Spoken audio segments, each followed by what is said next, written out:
Sir నమస్తే.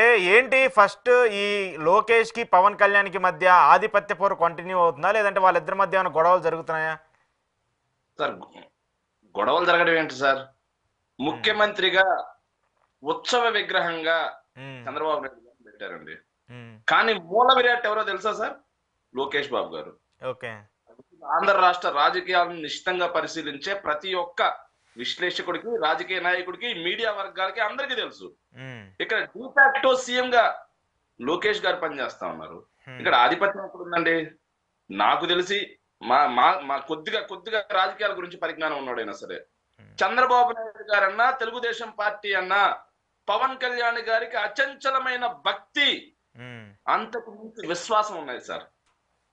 అలాగే పవన్ కళ్యాణ్ గారి మీద ఏదైతే చంద్రబాబు నాయుడు గారికి ప్రేమ వాత్సల్యం రెండు ఉన్నాయి సార్.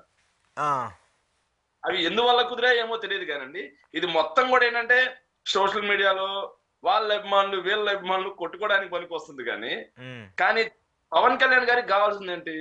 అతను ఇప్పుడు మంత్రిగా ఉన్నాడు. తన అన్నకి కేంద్రంలో ఏదో పదవి కావాలి. ఓకే. రెండో రెండో అనేటువంటి నాగబాబు గారికి రాష్ట్రంలో మంత్రి పదవి కావాలి. హ్మ్. ఇదే అతనికి కావాలి. అభిమానులతో పనే ఉంది పవన్ కళ్యాణ్ గారికి. హ్మ్. అభిమానులు మళ్ళీ ఎప్పుడు కార్యకర్తలు అనేది లేదు. ఆ పార్టీకి కార్యకర్త అనేది లేదు. ఎందుకంటే అది నిర్మాణాత్మకంగా లేని పార్టీ. అభిమానులతో మాత్రమే ఉన్న పార్టీ.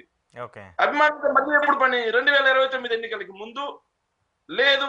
భగవంతుడి దయతో ఆంధ్ర రాష్ట్ర ప్రజల మేలు కోసం, ఆంధ్ర రాష్ట్ర ప్రజలని ఈ రాక్షస పాలన నుంచి గట్టెక్కించడం కోసం హ్మ్. జమిలి వచ్చిందనుకోండి ముందుగా. హ్మ్.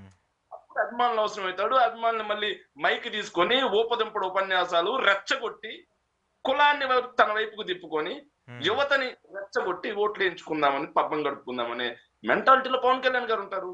ఓకే. అంతేగాని వాస్తవం అండి. నిజం చెప్తున్నా అండి. నిన్నటి నుంచి నేను ట్విట్టర్ వేదికగా ఏదైతే ఫేస్‌బుక్ వేదికగా చూస్తుంటే పాపం అండి. ఏదైతే మన శక్తి చుక్క పవన్ కళ్యాణ్ గారు చేసిన త్యాగానికి, హ్మ్. జన సైనికులు చేసిన త్యాగానికి, హ్మ్. వీర మహిళలు చేసిన త్యాగానికి కనీసం సార్ వాళ్ళని అన్నేసి తిట్లు, బూతులు సార్ మరీ దారుణం. అన్నేసి బూతులు తిట్టడానికి హ్మ్. ఈ ఎల్లోకి మనసు ఎట్లా ఒప్పిందో కూడా అర్థం కావట్లేదు. చూస్తుంటే మాకే కడుపు తరుక్కుపోయింది సార్ పాపం. ఓకే. ఆ సైనికులు ఎలా తట్టుకుంటున్నారో ఏమో కానండి. హ్మ్. అది ఏ స్థాయికి వెళ్ళిపోయిందంటే ఈ రోజు పిఠాపురంలో జన సైనికులు వర్మ మీద దాడి చేసే స్థాయికి వెళ్ళిపోయింది. అవును. అవును. వర్మ గారు కూడా వ్యతిరేకమయ్యారు కదా! ఆయన కూడా లోకేష్‌కి సపోర్ట్ చేస్తున్నారు. లోకేష్ డిప్యూటీ సీఎం అయితే తప్పేంటని కూడా మాట్లాడుతున్నారు. సార్ వర్మ గారి వ్యతిరేకం ఒకటి సార్. పవన్ కళ్యాణ్ గారే రేపు ముఖ్యమంత్రిగా లోకేష్ గారిని అనౌన్స్ చేసినా సరే బేషరతుగా క్షమాపణ ఏదైతే ఆ! బేషరతుగా మద్దతు ఇవ్వడానికి సిద్ధంగా ఉన్నాడంటే మధ్యలో ఈ జన సైనికులకి ఏంటి సార్ నొప్పి? అవునా? ఆ! పవన్ కళ్యాణ్ గారే బేషరతుగా లోకేష్ గారికి మద్దతు తెలపడానికి రెడీగా ఉన్నారు సార్. ఓకే. హ్మ్. ఎందుకంటే ఇప్పుడు ఇప్పుడు మాత్రం ప్రభుత్వంలో నిర్ణయాలు మొత్తం కూడా ఎవరు తీసుకుంటున్నారు? చంద్రబాబు నాయుడు గారు తీసుకుంటున్నారా? కాదా చంద్రబాబు ప్రభుత్వం నాయుడే కదా ఇప్పుడు పెద్దగా ఉండి ఆయనే కదా చేస్తుంది. సార్ నేను ఈ ఇంటర్వ్యూ మొదట్లోనే చెప్పాను సార్. చంద్రబాబు నాయుడు గారు కేవలం ఉత్సవ మూర్తి మాత్రమే. హ్మ్. మూల విరాట్ అంటే డిఫాక్టో సీఎం గా అన్ని శాఖలకి మంత్రివర్యులుగా లోకేష్ గారే వ్యవహరిస్తా ఉన్నారు. ఓకే. అదనలేని సత్యం పొలిటికల్ వర్గాల్లో అందరికీ తెలిసిన సత్యం ఇది. ఇక హ్మ్. దాచేది ఏముంది? దాపరికం ఏముంది? సో ఇవాళ రేపు ఒక 5 నెలల్లో 6 నెలల్లో మాకున్న ఇన్ఫర్మేషన్ ప్రకారం అయితే 2026కి ముందే లోకేష్ గారిని పట్టాభిషిక్తును చేయడానికి సిద్ధంగా ఉన్నారు. మరి లోకేష్ సీఎం అయితే ఆయనకి పవన్ కళ్యాణ్ సైనికుడిగా పరిస్థితి? ఆయనకి సైనికుడిగా పనిచేయడానికి పవన్ కళ్యాణ్ గారు సంసిద్ధంగా ఉన్నారు సార్. హ్మ్. అలాంటి స్కోప్ ఉంటదా? అలా పనిచేసే అవకాశం ఉంటదా? సార్ ఎందుకుండదు సార్? హ్మ్. లేకపోతే లేకపోతే 21 సీట్లు ఇస్తే ఎందుకు తీసుకున్నాడు? హ్మ్.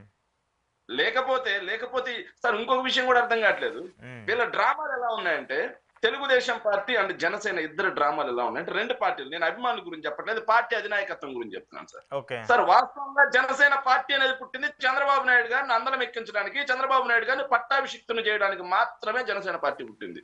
హ్మ్. 2014లో ఎలాంటి పోటీ చేయకుండా బేషరతుగా బయట నుంచి బహిరంగంగా మద్దతు ఇచ్చి చంద్రబాబు నాయుడు గారిని పట్టాభిషిక్తులు చేయడానికి హ్మ్. పూనుకున్నది. హ్మ్.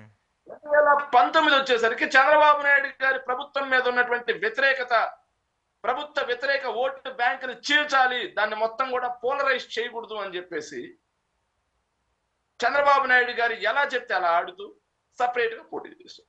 ఓకే. ఆ ఎన్నికల్లో ప్రజలు తిప్పికొట్టడంతో వీళ్ళ డ్రామాల్ని మళ్ళీ 2019 తర్వాత బీజేపీకి దగ్గరయ్యారు.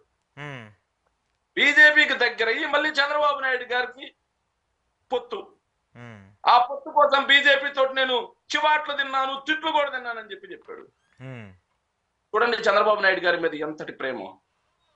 మొన్నటి ఎన్నికల్లో ప్రభుత్వ వ్యతిరేకత ఓటు చీలకూడదు, చంద్రబాబు నాయుడు గారికి లబ్ధి చేకూరాలి. ఓకే. సో ఈ రోజు కూడా వాళ్ళ డ్రామాలు ఏంటంటే అండి, పవన్ కళ్యాణ్ గారు సచ్చీలుడు అని పవన్ కళ్యాణ్ గారు చూపించుకోవాలి. ఈ ప్రభుత్వంలో జరిగేటువంటి ఏ తప్పుకు నేను బాధ్యుణ్ణి కాదు అని అతను నిరూపించాలి. మళ్ళీ 2029 ఎన్నికలకు ముందు ప్రభుత్వ వ్యతిరేకత ఎక్కువగా ఉంటే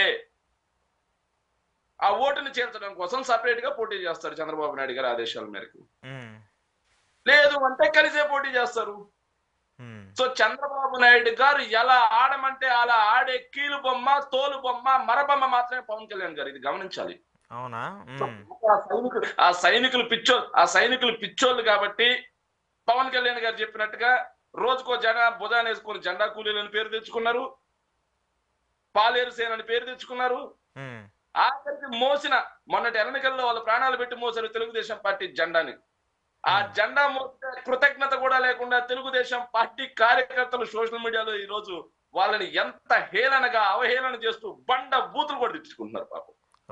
ఎందుకు ఇప్పుడు నాకు ఒక పాయింట్, ఇప్పుడు నాకు ఒక పాయింట్ శేఖర్ రెడ్డి గారు, ఇప్పుడు లోకేష్ డిప్యూటీ సీఎం అయితే మీకేమైనా భయమా వైసీపీకి? లేదంటే పవన్ కళ్యాణ్ డిప్యూటీ సీఎం ఉంటే మీకేమైనా భయమా? సార్ మాకోటి అర్థం కావట్లేదు. ఇప్పుడు మాత్రం లోకేష్ సీఎం గానే ఉంటున్నాడు అంటున్నాం కదా సార్, ఇంకా డిప్యూటీ సీఎం ఏముంది, డైరెక్ట్ సీఎం సీఎం గా ఎందుకు డైరెక్ట్ గా సీఎం ఏమంటున్నాం మేము. మాకెందుకు సార్, వాళ్ళ పార్టీ అది. వాళ్ళ పార్టీలో వాళ్ళు సీఎంలు ఇచ్చుకుంటారో లేకపోతే మంత్రులు ఇచ్చుకుంటారు, ఇంకోటి ఇచ్చుకుంటారు. పవన్ కళ్యాణ్ గారికి డిప్యూటీ సీఎం ఇచ్చారు, లోకేష్ గారిని డిప్యూటీ సీఎం చేయాలి అని వచ్చిన లీక్ స్టార్ట్ చేశారు సార్. అవును, రాజేష్ నుంచి స్టార్ట్ చేసి ఏదైతే ఆంధ్రజ్యోతి రాధాకృష్ణ దగ్గర నుంచి రాపిచ్చి, ఏబిఎన్ లో వెంకటకృష్ణ ద్వారా చర్చలు పెట్టించి, టీవీ5 లో చర్చలు పెట్టించి, తర్వాత పొలిట్ బ్యూరో సభ్యుల చేత వరుసగా స్పీచ్లు ఇప్పిస్తూ ఏదైతే శ్రీనివాస్ రెడ్డి గారు, సోమిరెడ్డి చంద్రమోహన్ గారు, వర్మ గారు, ఆఖరికి దేవినేని ఉమా గారు, అవును, వీళ్ళందరి చేత సోషల్ మీడియాలో అలా విధంగా పత్రికాముఖంగా మీడియా ముఖంగా మాట్లాడించి ప్రజల్లోకి నెమ్మదిగా ఇంజెక్ట్ చేస్తున్నారండి. నెమ్మదిగా ఇంజెక్ట్ చేస్తూ డైరెక్ట్ గా లోకేష్ బాబు గారిని డిప్యూటీ సీఎం గా కాకుండా పార్టీ భవిష్యత్తు కోసం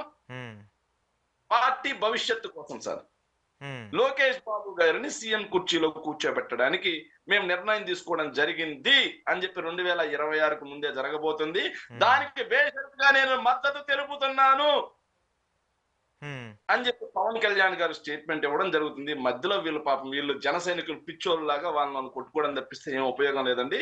ఎంత దారుణం అంటే సార్, నిన్న ట్విట్టర్ స్పేస్ సార్, నేను నైట్ విన్నాను సార్.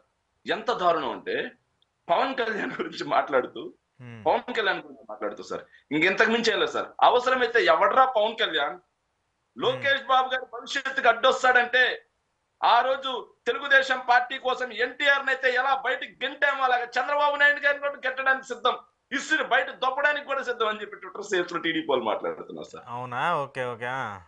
చంద్రబాబు నాయుడు గారిని కూడా బయటకు దొప్పడానికి సిద్ధం అని చెప్పి టీడీపీ శ్రేణులు మాట్లాడుకుంటున్నాయి. ఇక అట్లాంటిది జన సైనికులు అడిగినట్టుగా లోకేష్ కి డిప్యూటీ సీఎం ఇస్తే మా పవన్ కళ్యాణ్ కి సీఎం ఇవ్వాలి అని జన సైనికులు అడిగితే వీళ్ళు ఒప్పుకుంటారా సార్? ఎంతవరకు తెలుగుదేశం పార్టీ జనసేనని కేవలం వాళ్ళకి బానిసత్వం చేసే ఒక పాలేరు సేనగా, సైనికుల్ని వాళ్ళ జెండాలు మోసే జెండా కూలీలుగా మాత్రమే వాడుకోవడానికి ఇష్టపడతారు తప్పిస్తే వాళ్ళని అందలం ఎక్కించడానికి